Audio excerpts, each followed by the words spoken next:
കോൺഗ്രസ് പ്രതിനിധിയോടാണ് ചോദ്യം. ലൈഫ് പദ്ധതിയിലടക്കം എത്ര വീട് കൊടുത്തു എന്ന് VD സതീശൻ അടക്കം 4 ലക്ഷത്തി ചില്ലാന എണ്ണ അടക്കം പറഞ്ഞു. അതിന് ദിവസം കൊണ്ട് അരിച്ചാൽ ഒരു ദിവസം എത്ര വീട് കേരളത്തിലെ മലയാളികൾ സാധാരണക്കാർക്ക് കിട്ടിയെന്നുള്ള കണക്ക് കിട്ടും.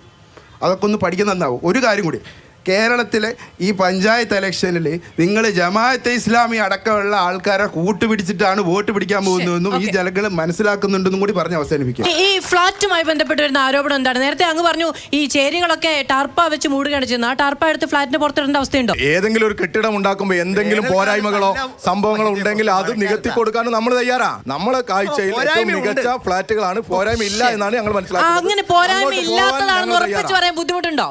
ഒരു പോരായ്മയില്ല. ഒരു പോരായ്മയും കഴിഞ്ഞ ബീഹാർ തെരഞ്ഞെടുപ്പിന്റെ സമയത്ത് മാതൃഭൂമി ചാനലിൽ തന്നെയാണ് അവിടെ ഗവൺമെന്റ് നിർമ്മിച്ചു കൊടുത്ത ഒരു വീട് നമ്മൾ കണ്ടു. ഒന്നല്ല, ഒരുപാട് വീട് കണ്ടു. ഈ ക്യാമറ എടുത്തോ, ഇപ്പൊ പോയിട്ട് അവിടുത്തെ ജനങ്ങളുമായിട്ട് സംസാരിക്കാൻ ഞങ്ങൾ ബീഹാറിലേക്ക് പോണോ? നമുക്ക് ഇവിടെ ഇളമരം കരിയുമില്ല, പൊളിച്ച അങ്ങോട്ട് നമുക്ക് പോവാതെ അവനവന്റെ കണ്ണിന്റെ താഴെ BJP കൊടുക്കുന്ന ഫണ്ട് എത്രയാ? അവിടെ കേന്ദ്ര ഗവൺമെന്റ് കൊടുക്കുന്ന ഫണ്ട് എത്രയാ? ആ ഫണ്ട് വെച്ചിട്ട് ഇവിടെ വീട് ഉണ്ടാക്കാൻ പറ്റുമോ? ആ ഫണ്ട് വെച്ച് 75,000 നമ്മൾ ബീഹാറിലേക്ക് പോണോ? പൊളിഞ്ഞു വീട് ഇളമരം പാലത്തിന്റെ അടിയിലേക്ക് പോണോ? അല്ല, നിങ്ങളോട് ഇപ്പൊ ഇവിടുത്തെ കാര്യം ചോദിക്കാൻ പറ്റുമോ? അവിടുത്തെ കാര്യം ചോദിക്കാൻ പറ്റുമോ? ഏത് വാല പൊളിഞ്ഞത്? വെറുതെ എന്തേലും പറയല്ലേ?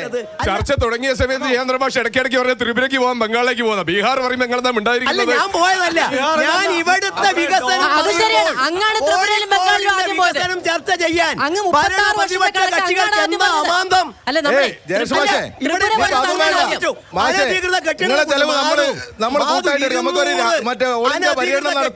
നിങ്ങൾ കൊടുത്ത വീടുകളൊക്കെ ഒന്ന് കാണാം. ഓഫീസിലെ വൗച്ചറും കൊണ്ടുപോയിട്ട് രാത്രി ഇരുട്ട് അന്തിപ്പാതിര നേരത്ത് അടിച്ചു കൊടുത്ത് കോടികൾ കീശ നിങ്ങളല്ല ചെയ്യാ, നിങ്ങള് ഭരണാധികാരികളെ കൊലപ്പെടുത്തുക ചെയ്യാ.